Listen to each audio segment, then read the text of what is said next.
Je voudrais aujourd'hui m'adresser à toute notre jeunesse que nous avons dans notre mission Vie et Lumière. Comme vous le savez, dans nos conventions, dans nos églises comme dans nos chapiteaux, je vous ai toujours donné des conseils spirituels pour protéger votre vie spirituelle avec le Seigneur. Aujourd'hui, c'est votre vie physique que je vais essayer de protéger par la grâce de Dieu. Alors je vous demande, chers jeunes, garçons comme filles, de prendre au sérieux les conseils que je vais vous donner qui nous viennent bien entendu de la Bible qui est la parole de Dieu. Alors, à tous les garçons, à toutes les filles qui sont chrétiens et même à ceux qui ne sont pas encore chrétiens, écoutez bien parce que ça vous concerne. Vous n'êtes pas sans cesse d'ignorer que Israël est en guerre actuellement avec les terroristes. Et il y a déjà eu des milliers de morts de part et d'autre, de sorte que Israéliens et Palestiniens sont en train de s'entretuer maintenant. Il y a en plus de nombreux otages dont certains ont été tués. N'ignorez pas que notre pays, la France, allait menacer. Il y a des attentats un petit peu partout. Rappelez-vous déjà en 2015 au Bataclan, l'année suivante à Nice, le camion fou qui a écrasé des quantités de personnes.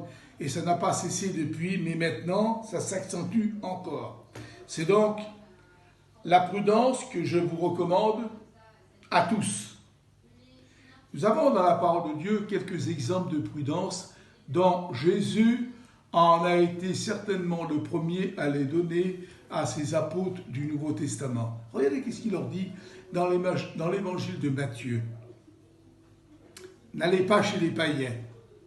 N'entrez pas dans les villes des Samaritains. On est peut-être choqué d'apprendre ça.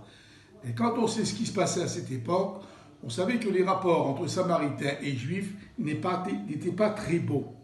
Alors, ce qui fait que, quelques temps plus tard, les apôtres vont décider d'aller évangéliser un pays étranger qui s'appelle l'Asie, qui correspond aujourd'hui, si vous voulez, à la Turquie moderne.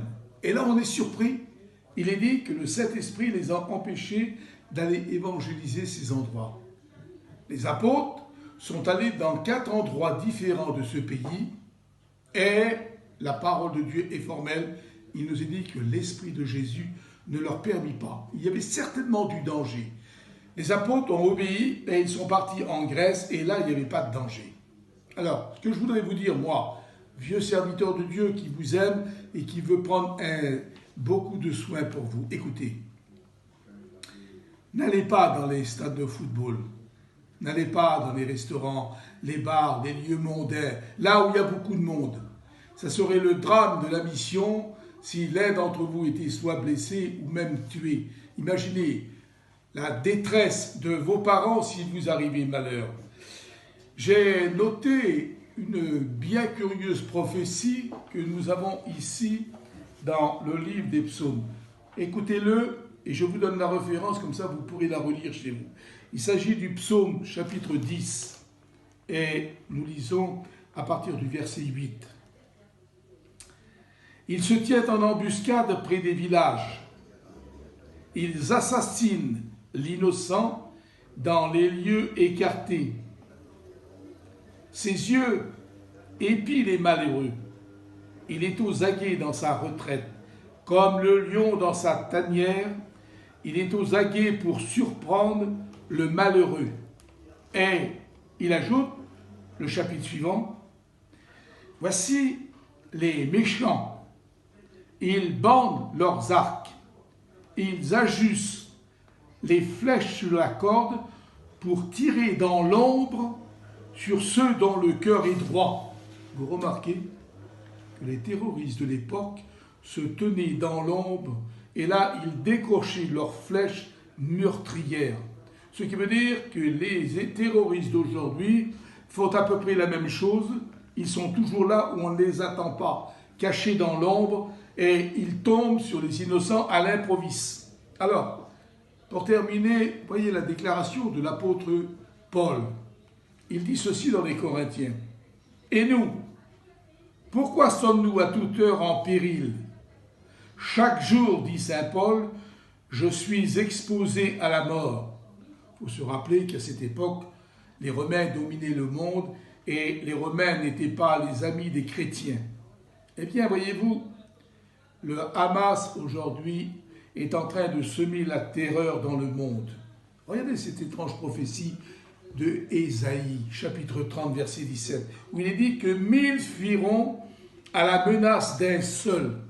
Eh bien, le Hamas et cette terreur. Aujourd'hui, le monde a peur.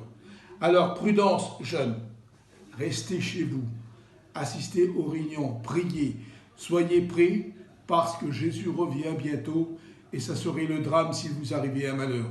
C'est ici votre vieux frère Tarzan qui prie pour vous et qui vous bénit à la gloire du Seigneur. À bientôt.